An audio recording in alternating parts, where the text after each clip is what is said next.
David Abbassi, écrivain historien, vous présente l'humeur du temps, tous les lundis et derniers samedis du mois, sur 95.2 FM et ici et maintenant.com, et aussi sur le canal 9A de la RNT, son site internet davidabassi.com.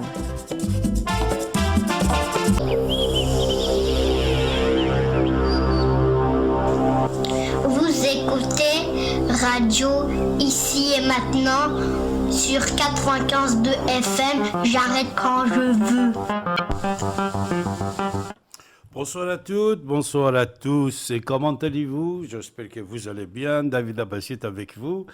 Alors, à notre lundi, j'espère que vous avez passé une semaine formidable, malgré tous ces problèmes-là qui existent, tous les problèmes à droite, à gauche, les grèves, les problèmes financiers, les guerres dans le monde, etc., etc., surtout Corona. Coronavirus qui a perturbé le monde entier. C'est grave, puisque une grande partie de l'économie mondiale, la Chine, est en crise, en problème. Alors, concernant le coronavirus, c'est une affaire médicale. Et ce soir, j'ai un invité, un écrivain, un médecin. C'est Docteur Ange qui est avec nous ce soir. Docteur Ange, bonsoir. Comment allez-vous, Docteur Ange?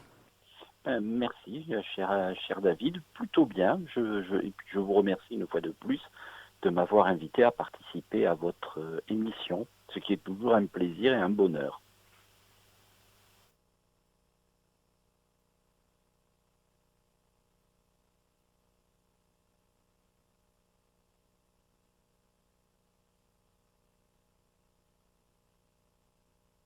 Oui, pour nous aussi, mon cher docteur Ange, nous sommes ravis de vous avoir ce soir avec nous. Vous êtes médecin, et écrivain, encore quoi, docteur? Oui, surtout médecin et écrivain, en fait. Ce sont mes deux activités principales. Surtout, je veux préciser qu'un médecin engagé, puisque vous êtes toujours humaniste et vous travaillez en faveur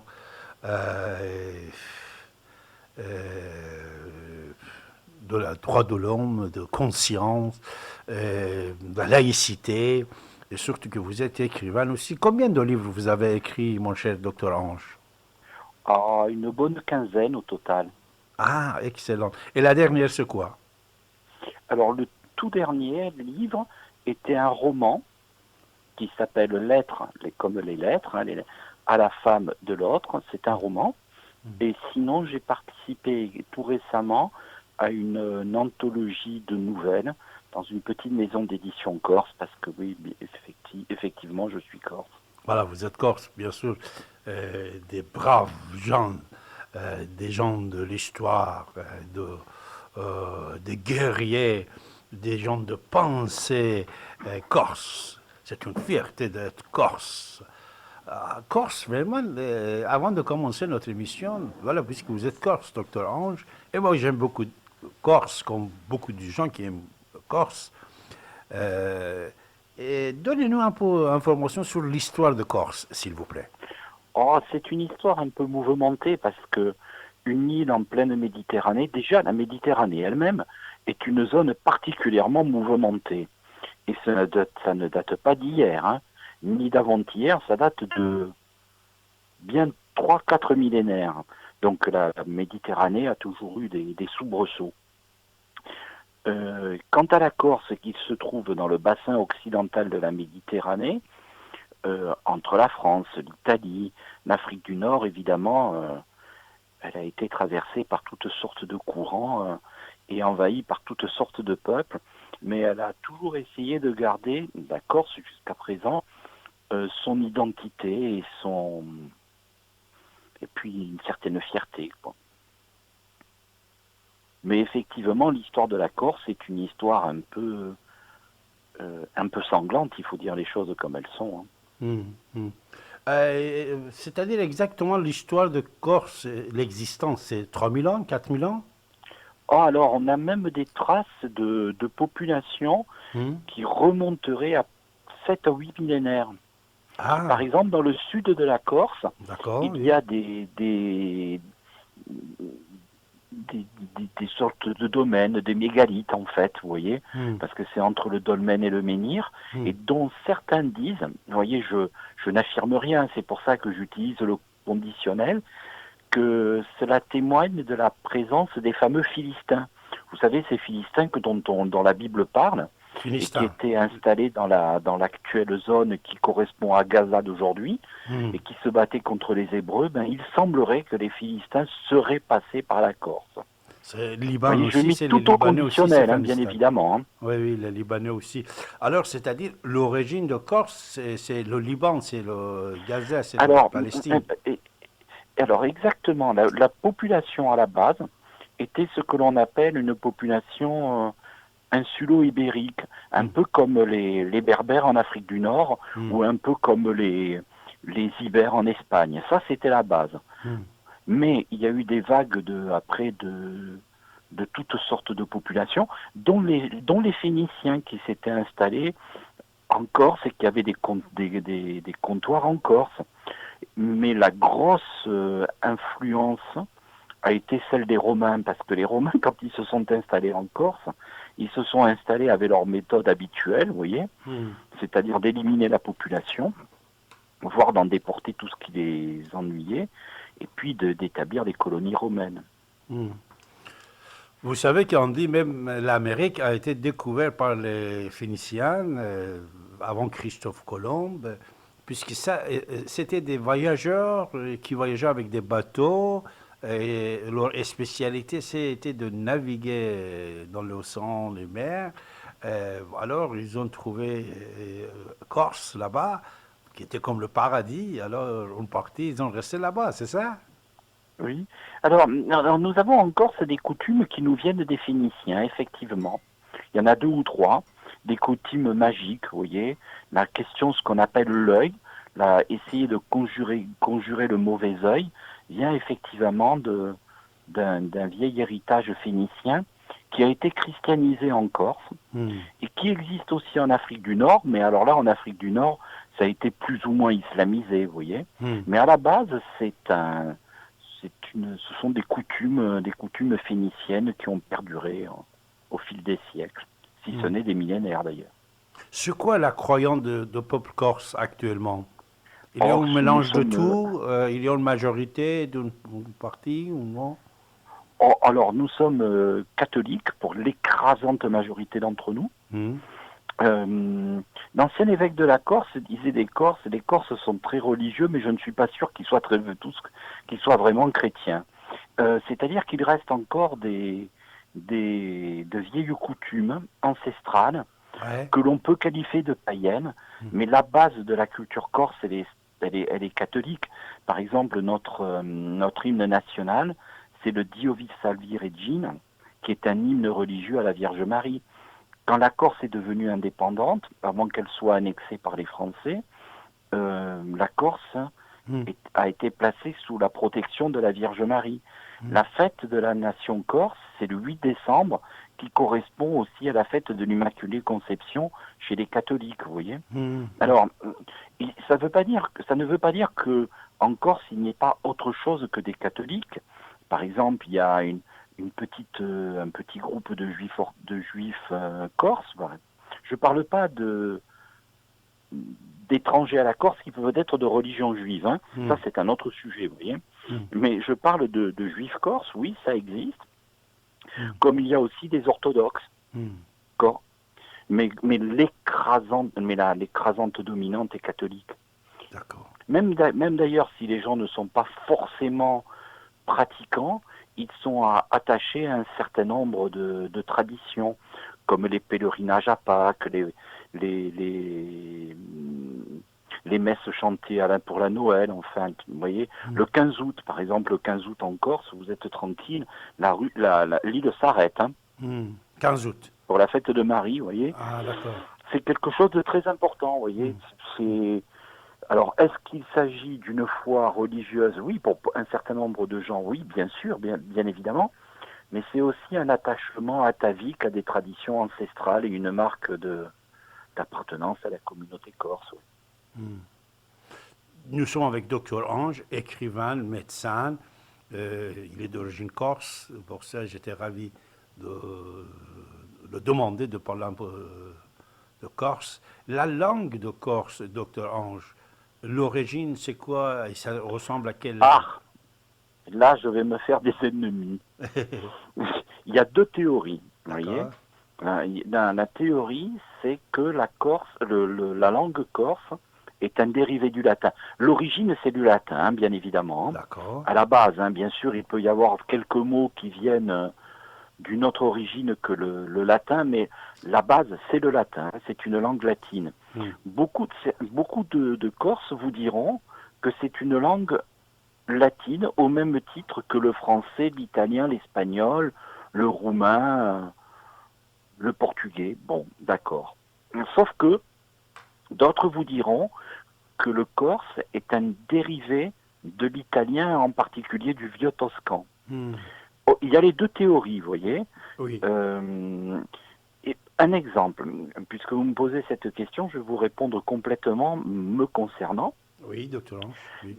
Mes parents n'ont pas voulu que j'apprenne l'italien. Moi, je voulais faire de l'italien. Et mon père me disait, non, tu ne fais pas d'italien, de toute façon, tu as appris le corse, tu iras en Italie, au bout de 15 jours, tu parleras comme eux. Mon père avait tort, c'est même pas au bout de 15 jours, c'est au bout d'une semaine. Vous voyez, tous les mots me reviennent. Donc, je n'ai pas appris l'italien et je comprends l'italien classique, c'est-à-dire l'italien que l'on parle, par exemple, dans les journaux ou à la télévision. Je le comprends aussi bien que le français. Comme je ne pratique pas l'italien tous les jours, si je dois parler au tout début d'un séjour en Italie, il faut que je cherche mes mots, puis après ils reviennent, vous voyez. Donc je n'ai jamais appris l'italien, je le comprends aussi bien que le français. Donc je suis de ceux, pour ma part, qui pensent que le corse dérive de l'italien. Mais ce que je suis en train de vous dire, d'autres le contesteront, et en particulier les enseignants de langue corse, qui vous diront qu'il y a effectivement des affinités et des accointances entre les deux langues, l'italien et le corse, mais que le corse est une langue particulière, distincte de l'italien. Voilà, je vous ai donné les deux positions. Bravo, merci docteur. Docteur, alors, le Corse était colonisé plutôt par quel pays? Alors, les Corses, notamment nationalistes, ont tendance à penser que nous avons été colonisés par tout le monde, vous voyez. Tout le monde, mais en majorité, c'est-à-dire plus d'années ou de siècles, c'était fait par qui? La présence de qui? C'est là que je mettais un tout petit peu d'ironie dans ma réponse, parce que est-ce que nous pouvons considérer que la période italienne de l'histoire corse était une colonisation? Il faut savoir que la Corse était rattachée historiquement, je le fais très très très très court, après le démantèlement de l'Empire de Charlemagne, en fait la Corse est devenue un État pontifical. Mais le pape, lui, n'avait pas les moyens militaires de protéger la Corse, notamment contre les incursions des barbaresques qui arrivaient d'Afrique du Nord, vous voyez. Et la Corse a été donnée en gérance, d'abord à Pise, et après, lors des conflits qu'il y avait dans les principautés italiennes à cette époque-là, les Génois ont pris l'ascendant sur les Pisans et la gérance de la Corse a été donnée à Gênes. Par la suite, les Génois se sont comportés en Corse un peu comme des colonisateurs, vous voyez. D'accord. Et d'où les révoltes, d'où le fait après que les Français sont intervenus à la demande des Génois et puis n'ont jamais rendu la Corse aux Génois. Mais tout le monde s'accorde à dire que si la Corse était restée pisane, vous voyez, rattachée à Pise, ben jamais elle ne se serait révoltée contre Pise et probablement nous serions une île italienne, comme l'est la Sardaigne ou comme l'est la Sicile. Alors la période d'Italie, c'était plus longue alors? Ah oui, c'est la plus longue. L'histoire française, ce n'est pas grand-chose. Enfin, bien sûr, on va nous dire ça fait 250 ans, d'accord. Mais vous qui êtes un grand connaisseur de l'histoire de l'islam, vous savez très bien que les morts sont restés en Espagne 8 siècles et puis ils en sont partis, vous voyez. Bien sûr. Les Anglais sont restés plusieurs siècles en Irlande et puis ils en sont partis. Donc 250 ans, c'est pas grand-chose par rapport à l'histoire d'un peuple. Alors, peut-être c'est pour ça, docteur Ange, ici c'est mon avis, puisque la période d'Italie, la présence d'Italie en Corse était assez longue. C'est pour ça, vous avez raison, c'est-à-dire l'origine de la langue, c'est latin. Mais puisque pendant des siècles, vous étiez, les Italiens étaient présents dans votre pays, alors, on peut dire comme ça, euh, il y a beaucoup de mots, des expressions, peut-être des littératures dans la langue corse qui viennent d'Italie à cause de la présence, comme actuellement dans le monde arabe. Dans le monde arabe, tous les pays qui parlent arabe, sauf Arabie Saoudite, n'étaient pas arabes, ils sont devenus arabophones, sauf la Turquie, Pakistan, Iran, qu'ils ont gardé leur langue d'origine, mais toutes les autres grandes civilisations, y compris les Phéniciens que vous venez de dire, ils étaient obligés d'accepter la langue arabe, mais peut-être rapprochement que vous avez fait avec l'Italie concernant la langue, c'était la présence, mais l'origine, comme vous venez de dire, l'origine de la langue pure corse, c'est latin, voilà. N'est-ce pas? Oui, Qu'est-ce que c'est vous en le pensez? latin. Et puis, il y a eu aussi des passages de population constants entre l'Italie et la Corse, par exemple, jusqu'à ce que la garde du Vatican devienne la garde suisse.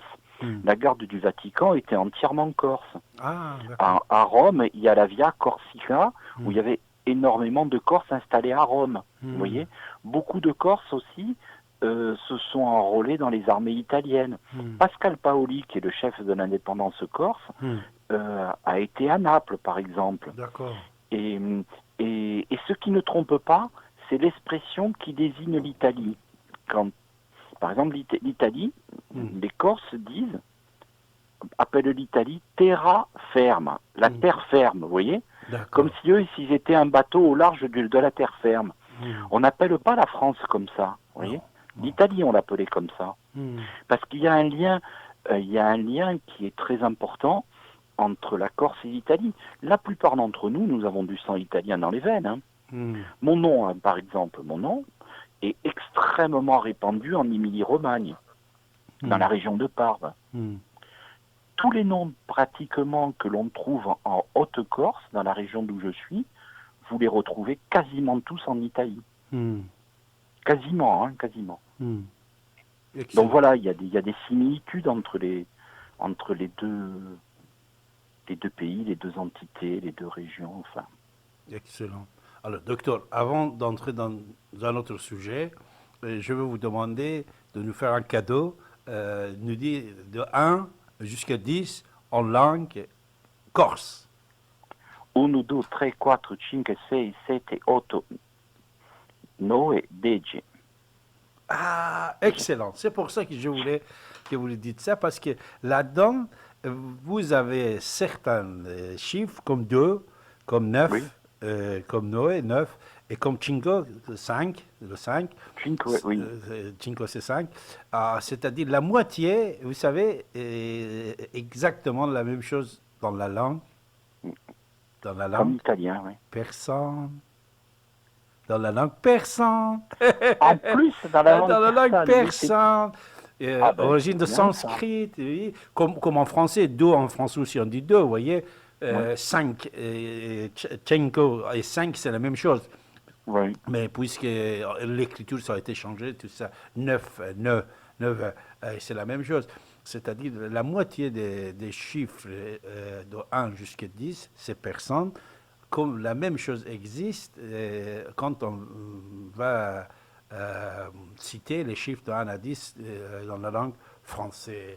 Voilà, ce que vous venez de dire, c'est le preuve le plus important, puisque les Phéniciens de l'époque, ils ne pouvaient pas être Phéniciennes, voilà, Libanais, ou vous avez dit Gazais et tout ça, sans avoir des relations avec la civilisation perse, qu'à l'époque, pendant des siècles, ils y vivaient ensemble.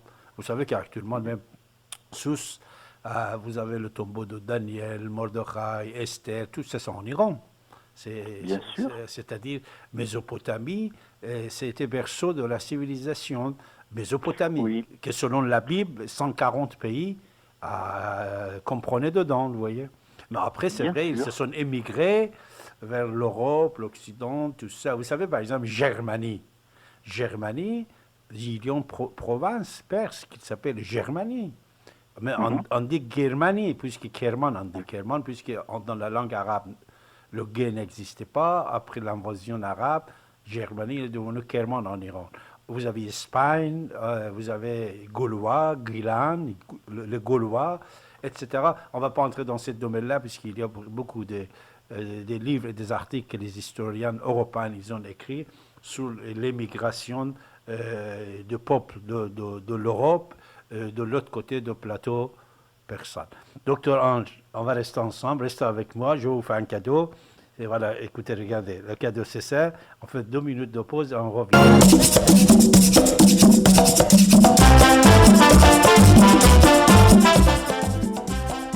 David Abbassi, écrivain, historien, vous présente l'humeur du temps. Tous les lundis et derniers samedis du mois sur 95.2 FM et ici et maintenant.com.